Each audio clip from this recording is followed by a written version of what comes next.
So when I look at your journey, in the early part where, over 35 different professions by the time you were 35. Jobs, I wouldn't Yeah. call it. Some Jobs. of them were one-nighters, that Right, was all, yeah. but yeah. But then, that sort of suggests to me a very robust engagement with life and kind of looking eyeball to life, and then from there sort of figuring it out. So could you just share with us in that whole phase about 30 years back, how this process started and what are the tenets of getting things done, which, kind of then would get people to really look at, that which is transparent for them. They're not even aware that they need this, which, yes. Well, as I say, I fell in love with clear space, and one of the ways that I did that was I got a black belt in karate when I was in my 20s.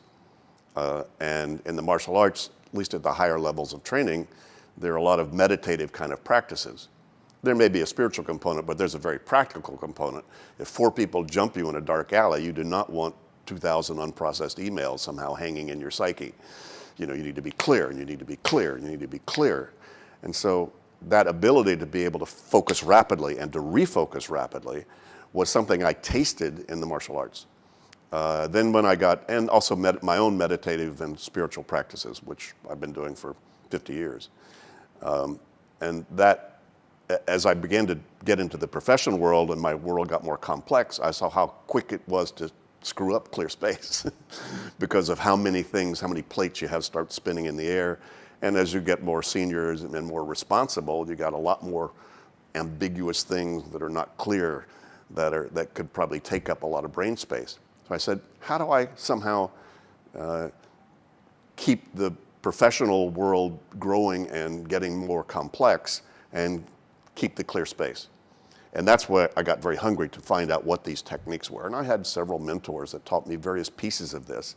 But to the point of what is the methodology, it's actually pretty simple. It's a 5-step process about how you get anything clearer and more under control. First of all, you capture things that have your attention. You clarify exactly what they mean to you and what you're going to do about them, if anything.